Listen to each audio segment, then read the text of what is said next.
Have you ever found yourself constantly worrying about what others think of you? You know, that nagging feeling that you're always trying to meet the expectations of people around you, be it family, friends, or even strangers? I used to be that person. I was always second guessing my decisions, adjusting my actions, and even altering my personality just to fit in and be liked. But one day, something clicked.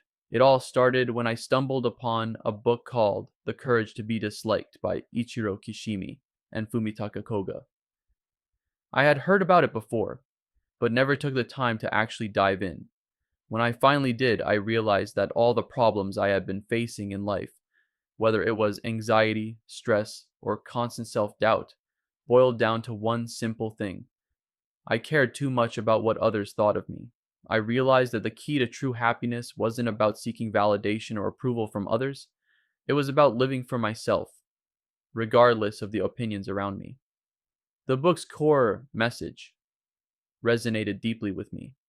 Kishimi and Koga explained that the reason we often feel stuck in life is because we live according to the expectations of others.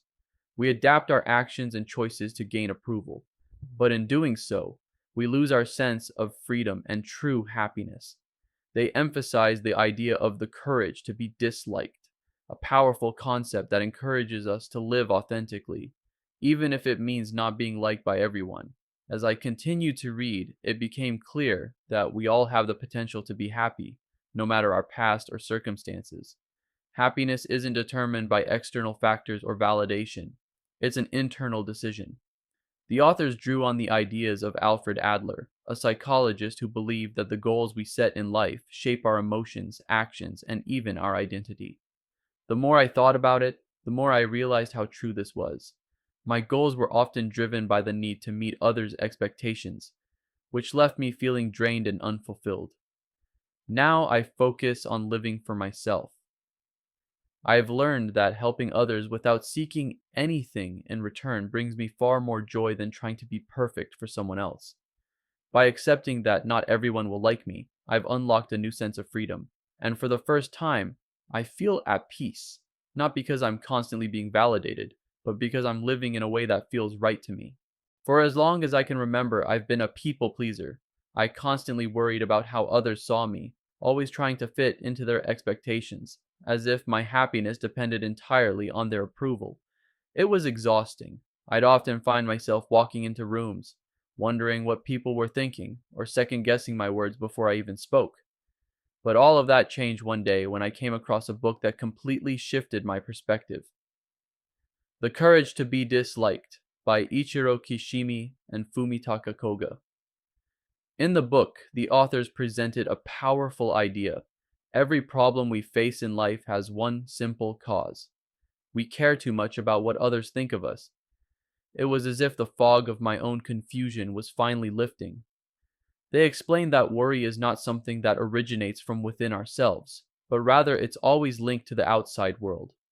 What others think, how they perceive us, and how we are measured by them. That's what triggers our anxiety and unhappiness. The authors went even further, suggesting that internal worry doesn't really exist. If we peel back the layers of stress and self doubt, we'll find that the real issue is rooted in how we allow the opinions of others to affect our lives.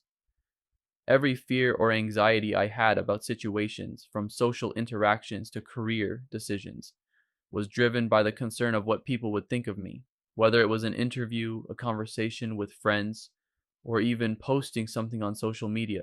I was always wondering if I would be accepted, liked, or approved of. Reading that, I had a moment of realization. All these years, I had been living my life with my emotional well being dependent on the thoughts of others. But in that moment, I decided that I wanted to break free. Kishimi and Koga argue that true freedom comes from not fearing being disliked by others. The more I thought about this, the more I realized how often I had tailored my actions just to avoid conflict or disapproval. I realized that the real source of my stress and unhappiness wasn't the world around me, but my own attachment to what others thought. I began to let go of that need for approval and started to focus on the present, on what truly made me happy. No longer did I worry about meeting others' standards. Instead, I embraced the freedom of living my life for myself. And let me tell you, it was liberating. I'll never forget the first time I truly understood what it meant to live for myself. It happened one evening as I sat with a cup of coffee, flipping through The Courage to Be Disliked by Ichiro Kishimi and Fumitaka Koga. Up until that point, I had spent most of my life chasing after other people's approval, thinking that happiness would follow if I could just make everyone around me happy. But the book challenged everything I thought I knew about life and happiness. The authors spoke about something I had never really considered: the courage to be disliked. It was a simple yet profound idea: living a life that's true to yourself, even if it means not being liked by others. The more I read, the more I realized that my fear of being disliked had been holding me back.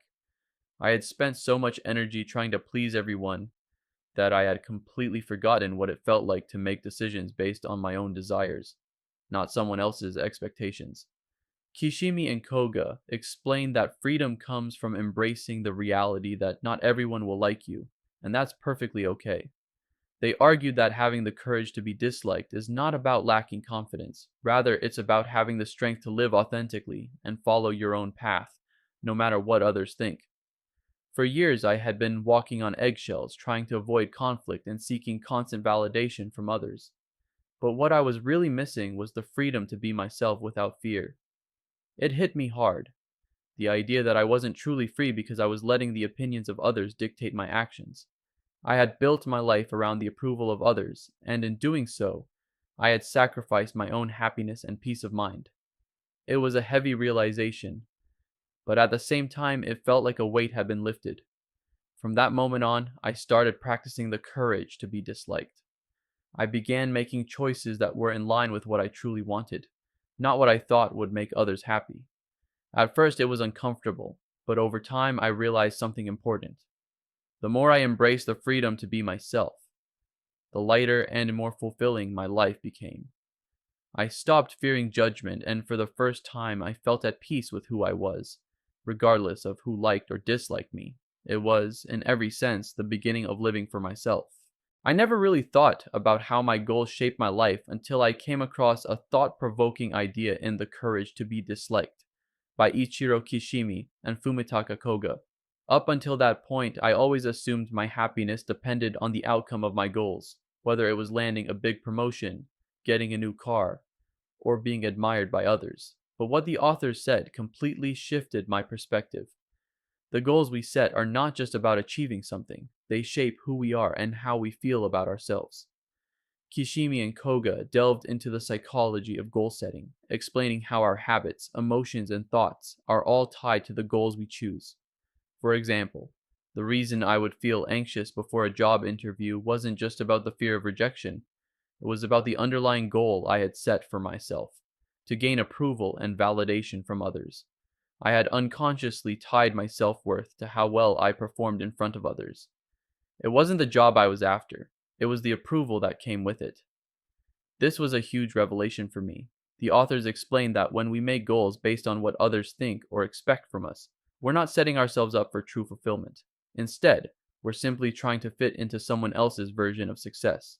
They highlighted the teachings of Alfred Adler, a psychologist who believed that our life's goal isn't necessarily about achieving external things, but about aligning our actions and emotions with what we truly want out of life. In other words, if I wanted to change how I felt about myself, I needed to change the way I approached my goals. It was a game changer. I realized that my goals didn't have to revolve around gaining approval from others or meeting their standards.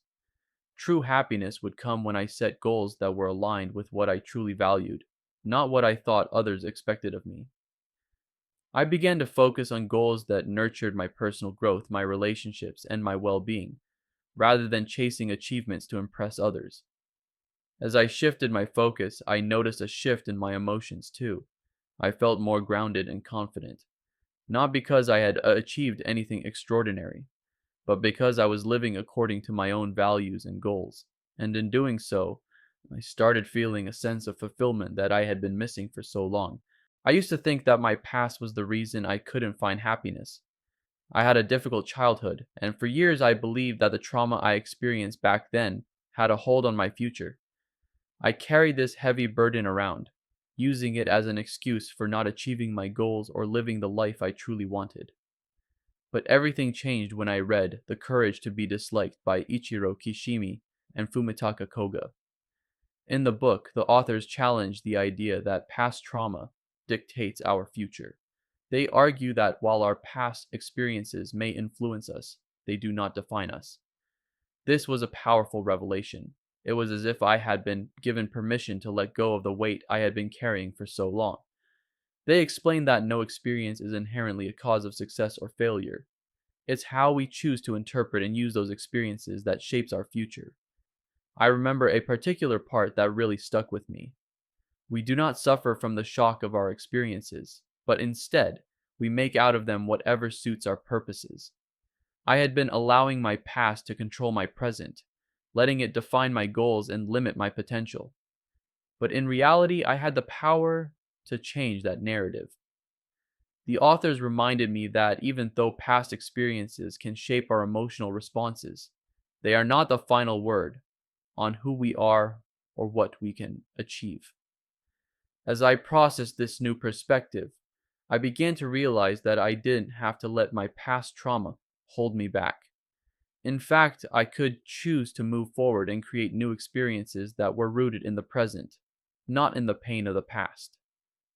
The authors argued that unhappiness is often a strategy people use to avoid change, to avoid confronting the fear of the unknown, and I had been doing exactly that. I had used my past as a shield, telling myself that I couldn't change because of what had happened to me. Once I understood that my past didn't have to define my future, I began to take control of my life.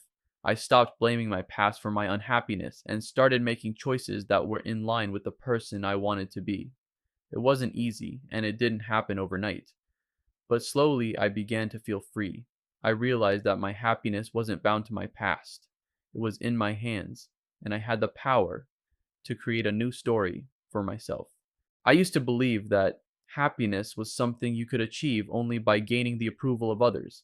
I thought that if I could just make my parents proud, get recognition at work, or win the admiration of my friends, I'd finally feel fulfilled. But the more I chased after this external validation, the emptier I felt. That's when I picked up The Courage to be Disliked by Ichiro Kishimi and Fumitaka Koga, and everything changed. The book taught me something profound that I'd never fully considered. Seeking external approval is not only a dead end, but also a barrier to true happiness. Kishimi and Koga explained that many people like me make the mistake of believing that approval from others is the key to happiness.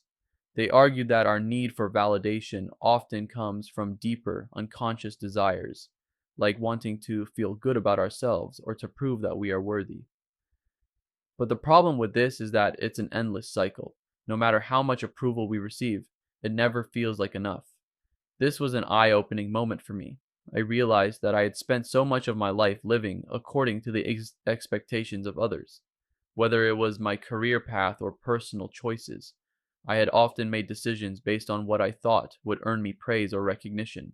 And as Kishimi and Koga pointed out, this is not only exhausting, but it's also unhealthy, because it leads to a lack of true freedom.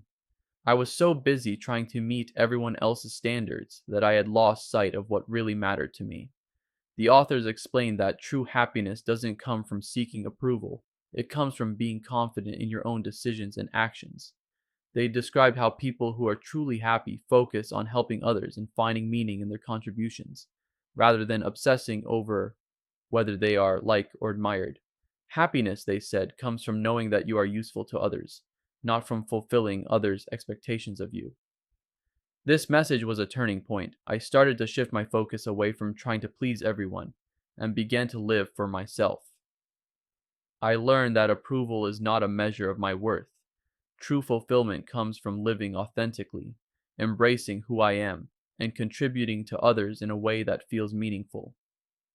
And now I can say for the first time in a long time, I'm genuinely happy. Not because of what others think, but because I finally stopped chasing their approval and started living for myself. For as long as I can remember, I've always struggled with the idea of competition. Whether it was in school, at work, or even in my personal life, I found myself constantly measuring my success against others. I remember feeling jealous when a colleague got a promotion I wanted, or when a friend's life seemed to be going better than mine. I had internalized the belief that life was a competition, that if someone else succeeded, it meant I had failed. But it wasn't until I read Shark The Courage to Be Disliked by Ichiro Kishimi and Fumitaka Koga that I realized how much this mindset was holding me back. In the book, the authors discuss how the desire for external approval often turns life into a zero-sum game. In other words, when you seek validation from others, you start to see their success as a threat to your own happiness. If someone else gets ahead, you feel as though you've fallen behind.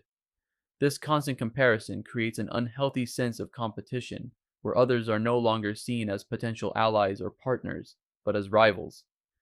The more I reflected on this, the more I saw how this mindset was preventing me from building meaningful, healthy relationships. Instead of celebrating others' successes, I was resenting them. I'd find myself feeling bitter when a friend achieved something great, rather than feeling proud of them. This not only affected my friendships, but it also made me feel inadequate, as though I couldn't ever measure up. Kishimi and Koga pointed out that the problem with viewing life as a competition is that it keeps you trapped in a cycle of comparison and rivalry. The truth is, life doesn't have to be about competing with others. The authors argued that once you release yourself from this need to compare, you can shift your focus to building positive, supportive relationships. When you stop viewing success as a win-lose situation, you can celebrate the victories of others without feeling threatened. This was a major turning point for me. I began to understand that life isn't about competing, it's about growing together. When I let go of the constant comparison, I found myself feeling happier and more connected with the people around me. I could genuinely support my friends' achievements without feeling like it diminished my own worth. And most importantly, I realized that true happiness doesn't come from beating others, but from embracing the journey together. I'll never forget the moment I realized how much of my life I had spent expecting something in return for the good I did for others.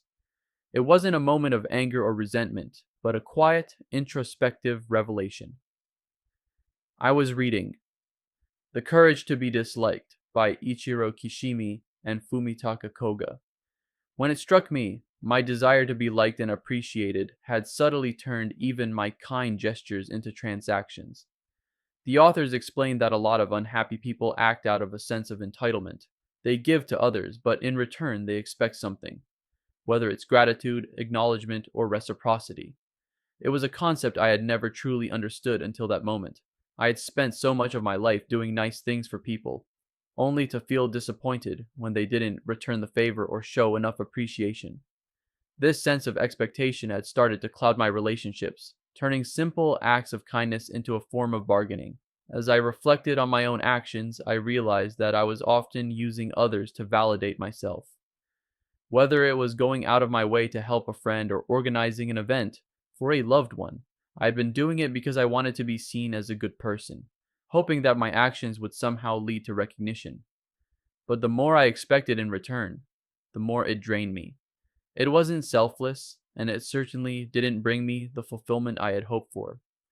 Kishimi and Koga explained that true happiness comes from giving without expecting anything in return. They emphasized that helping others should come from a place of genuine desire to contribute, not from the need for validation or reward. The more I thought about this, the more I realized how much freedom there was in this idea. When you can help others without expecting anything back, you free yourself from the cycle of disappointment and resentment. It wasn't easy to change my mindset, but slowly, I began to let go of my need for recognition. Instead of focusing on what I could get in return, I started to take joy in knowing that I had made a positive difference, even if no one else noticed. And as I embraced this new way of thinking, I found that my relationships grew stronger, deeper, and far more meaningful. Helping others became a source of fulfillment in itself, and I finally understood that giving without expecting was the truest form of happiness. I used to believe that happiness was something I had to earn by achieving big things. I thought that once I had the perfect job, the ideal relationship, or the dream house, I'd finally feel content. But no matter how much I achieved, I always felt like something was missing. It wasn't until I read The Courage to Be Disliked by Ichiro Kishimi and Fumitaka Koga that I realized happiness isn't about waiting for the big moments to come.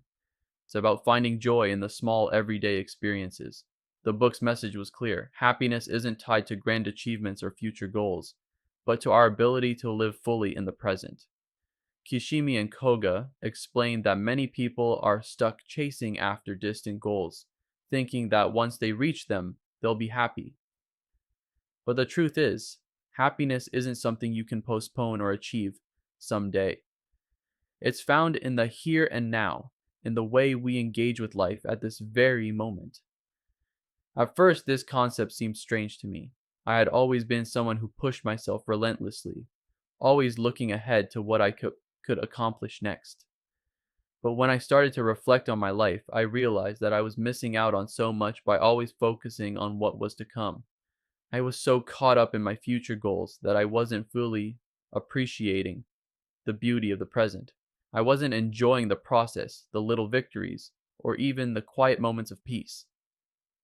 The authors emphasize that true happiness comes when you find meaning in the journey, not just a destination. They pointed out that if you're only focused on achieving your goals, you risk overlooking the joy that comes from simply being alive, from experiencing the world around you, and from connecting with others. Happiness is found in the small everyday things: a good conversation, a moment of laughter, or the satisfaction of a simple task completed. It was a turning point for me. I began to shift my mindset, learning to appreciate the present rather than always striving for the next big thing. I started to find joy in the little moments, and that's when I truly began to feel happy.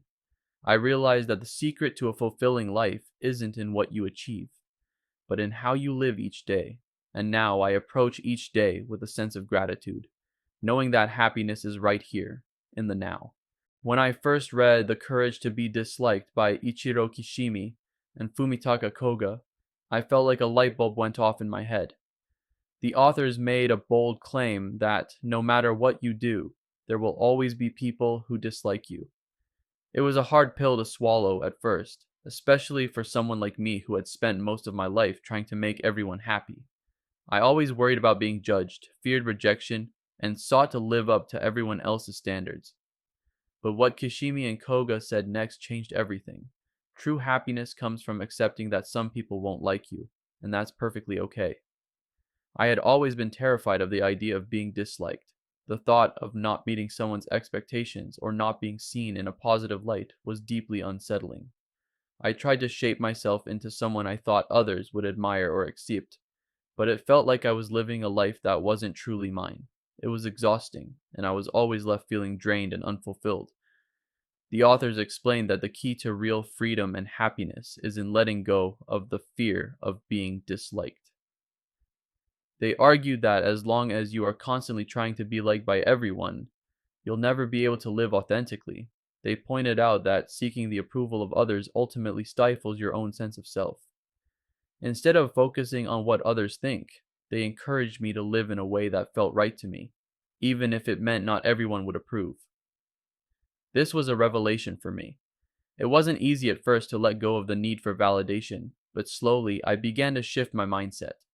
I started focusing on what I believed was important and began to live in a way that felt true to myself, regardless of how others perceived me. The more I embraced this idea, the more I realized how much energy I had been wasting on trying to please others. By accepting that some people wouldn't like me, I felt a deep sense of freedom. I wasn't living for others anymore. I was living for myself. Now, when I face situations where I might be judged or disliked, I remind myself of that key lesson. It's okay not to be liked by everyone. The more I let go of this fear, the more confident and content I feel. True happiness comes when you have the courage to live authentically, without fear of rejection. And that has made all the difference in my life. I'll never forget the first time I truly understood the impact that our goals have on our emotions and actions. It was during a late night reading session with The Courage to be Disliked by Ichiro Kishimi and Fumitaka Koga. Until then, I had always thought that emotions like fear, anxiety, and stress were something that happened to me, like forces beyond my control. But the book changed my perspective.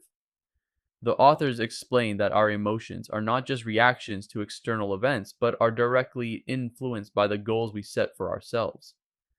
At first, I was skeptical. How could something as abstract as a goal have such a profound impact on how I feel? But the authors went on to explain that our goals drive everything we think, feel, and do.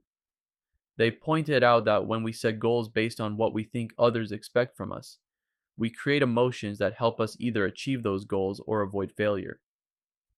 For example, if my goal was to impress others, I might feel anxious before a presentation, or if I feared rejection, I might become defensive or closed off in relationships. I realized how often my emotions were shaped by the goals I had unconsciously set. For so long, I had been chasing external validation, trying to please others or gain their approval, and my emotions were a direct result of that. Fear of judgment, anxiety about how I would be perceived, and frustration from falling short of others' expectations were all emotions I had been living with. It was exhausting. But what Kishimi and Koga said next completely shifted my understanding. We don't just let our emotions happen. We have the power to choose how we react, and we can change our emotional responses by setting different goals. The authors explained that, instead of focusing on goals driven by external validation, we should focus on goals that align with our true desires and values. When our goals are rooted in what truly matters to us, our emotions will shift to reflect that sense of purpose. As I reflected on this, I realized that I had been living my life according to goals that were not my own. I had allowed my happiness to depend on the approval of others. But once I started setting goals that felt authentic to me, I noticed a profound change in how I felt. Less anxiety, less fear, and more fulfillment. It was like a weight had been lifted. I finally understood that my emotions, and ultimately my happiness, were in my hands, guided by the goals I set for myself. As I've learned, the journey to happiness begins with understanding that we have the power to shape our lives by the goals we set and the emotions we choose to embrace. It's not about seeking approval from others or trying to fit into society's expectations, but about living authentically and aligning our actions with our true desires. If you've been struggling to find happiness or feeling overwhelmed by external pressures, it's time to take a step back and reconsider what truly matters to you. Remember, you have the courage to live for yourself, to be disliked by some, and still find peace in your own path. If you found this journey insightful and want to learn more about living authentically and pursuing true happiness, don't forget to subscribe. Stay tuned for more discussions on how to break free from external validation and embrace the life you deserve. Subscribe now, and let's walk this path together.